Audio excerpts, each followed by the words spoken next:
राम राम शेतकरी बांधवांनो, मी ज्ञानेश्वर मुळे सर्व शेतकरी बांधवांचं बळीराजा युट्यूब चॅनलवरती हार्दिक स्वागत करतो। तर शेतकरी बांधवांनो, या व्हिडिओच्या माध्यमातून कर्जमाफी संदर्भात एक डिटेलमध्ये अपडेट आपण पुढच्या 2 ते 3 मिनिटांच्या माध्यमातून सविस्तरपणे पाहण्याचा प्रयत्न करणार आहोत। येणाऱ्या विधानसभा निवडणुकीच्या पार्श्वभूमीवर सरकार मोठा निर्णय घेईल का आणि शेतकरी बांधवांना कर्जमाफी देईल का, त्या संदर्भात एक डिटेलमध्ये अपडेट आपण जाणून घेण्याचा प्रयत्न करणार आहोत। तर शेतकरी बांधवांनो, तुम्ही जर आमच्या YouTube चॅनलवर नवीन असाल तर चॅनलला पण नक्की सबस्क्राइब करून ठेवा, जेणेकरून तुम्हाला शेती संबंधित असेच नवनवीन व्हिडिओ आमच्या चॅनलवर पाहायला मिळतील। चला तर शेतकरी बांधवांनो, व्हिडिओला सुरुवात करूया। तर शेतकरी बांधवांनो, मागच्या एका महिन्यापूर्वी जर बघितलं तर आपण राज्याचे पणन मंत्री अब्दुल सत्तार यांच्या माध्यमातून मुख्यमंत्री एकनाथ शिंदे साहेबांना पत्र देण्यात आलं की राज्यातील शेतकरी बांधवांना 3 लाखापर्यंत सरसकट कर्जमाफी द्या। पण हे पत्र दिलं तर मुख्यमंत्री एकनाथ शिंदे यांना अब्दुल सत्तार, हे दोन्ही अब्दुल सत्तार सुद्धा राज्याचे पणन मंत्री आहेत, हे दोन्ही एकाच सरकारमध्ये असताना सुद्धा अब्दुल सत्तार यांच्या माध्यमातून कर्जमाफी संदर्भात एक पत्र देण्यात आलं, पण त्या पत्राचा अद्यापही मुख्यमंत्री एकनाथ शिंदे साहेबांच्या माध्यमातून विचार करण्यात आलेला नाही। तर शेतकरी बांधवांना येणाऱ्या विधानसभा निवडणुकीच्या पार्श्वभूमीवर सरकार कर्जमाफी करेल का, तर सरकारला कर्जमाफी करावीच लागणार आहे। कारण की या सरकारला पुन्हा जर महायुती सरकारला जर सत्तेत बसायचं असेल तर शेतकरी बांधवांना कर्जमाफी शिवाय दुसरा पर्याय नाही, कर्जमाफी देणं गरजेचं आहे। तर शेतकरी बांधवांना सरकार खरंच कर्जमाफी करेल का, हा प्रश्न बहुतांश शेतकरी बांधवांच्या मनामध्ये आहे। संभ्रमात शेतकरी बांधव मोठ्या प्रतीक्षेत आहेत की कर्जमाफी कधी होणार। तर शेतकरी बांधवांनो, सरकार अद्यापही कर्जमाफी संदर्भात कुठलाही निर्णय घेतलेला नाही आणि सरकार येणाऱ्या विधानसभा निवडणुकीच्या पार्श्वभूमीवर निर्णय घेऊ शकतो।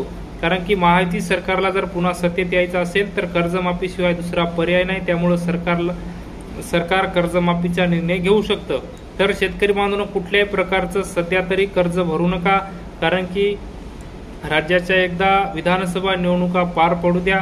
विधानसभा निवडणुका पार पडल्यानंतर कर्ज जर माफ नाही झालं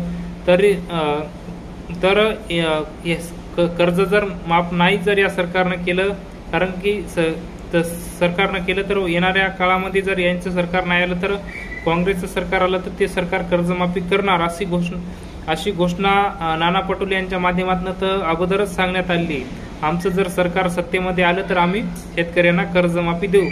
तर शेतकरी बांधवांनो, येणाऱ्या विधानसभा निवडणुकीच्या पार्श्वभूमीवर महायुती सरकारनं जर निर्णय कर्जमाफीचा घेतला नाही तर कर्ज भरू नका, कारण की येणाऱ्या काळामध्ये काँग्रेसचं सरकार आलं तर त्यांच्या माध्यमातून सुद्धा कर्जमाफी होणार आहे। हा प्रश्न हा मुद्दा काँग्रेसनं उपस्थित केलेला आहे। कर्जमाफी आम्ही येणाऱ्या आमचं जर सरकार जर सत्तेत बसलं तर आम्ही शेतकऱ्यांना कर्जमाफी देणार आहोत।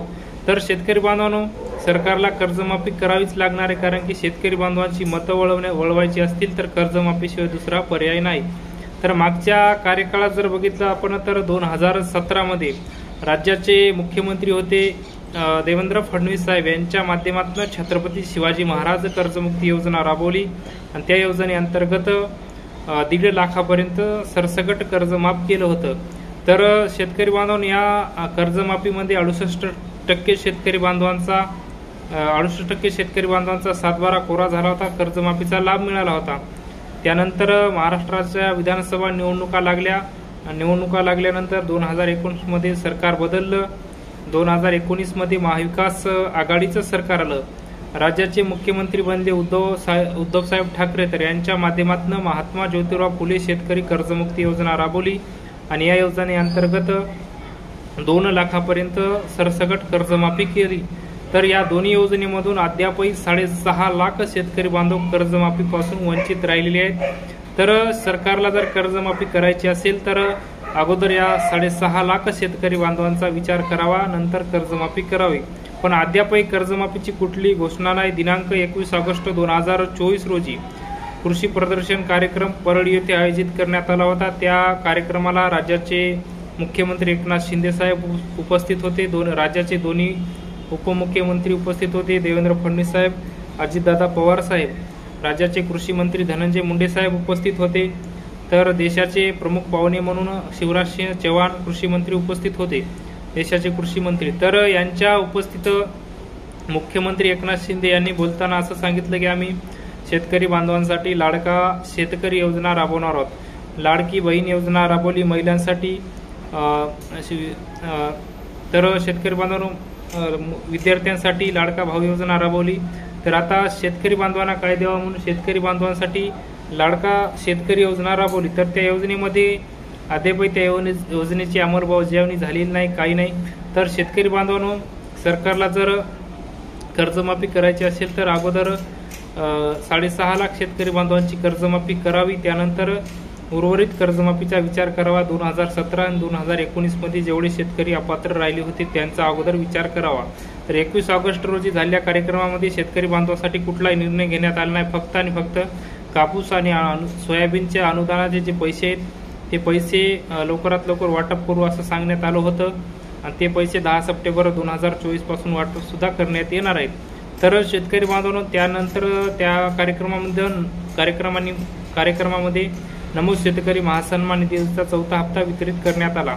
तर शेतकरी बांधवांनो, सरकारला जर कर्जमाफी करायची असेल तर अगोदर 6.5 लाख शेतकरी बांधवांची कर्जमाफी करावी आणि येणाऱ्या विधानसभा निवडणुकीच्या पार्श्वभूमीवर सरकारनं जर कर्जमाफी केली तरच हे महायुती सरकार पुन्हा सत्तेत बसू शकतं, अन्यथा बसू शकत नाही. तर शेतकरी बांधवांनो, सरकारला कर्जमाफी करावीच लागणार आहे, कारण की विरोधी पक्ष काँग्रेस आहे. काँग्रेसनं सुद्धा आमचं जर सरकार सत्तेत आलं तर आम्ही शेतकऱ्यांना पहिली सही कर्जमाफीच्या फाईलवर करणार आहोत असं नाना पटोले यांच्या माध्यमातून सांगण्यात आले आहे. त्यामुळं सरकार मोठा निर्णय घेऊ शकतं आणि कर्जमाफी करू शकतं. महायुती सरकार कर्जमाफी करू शकतं.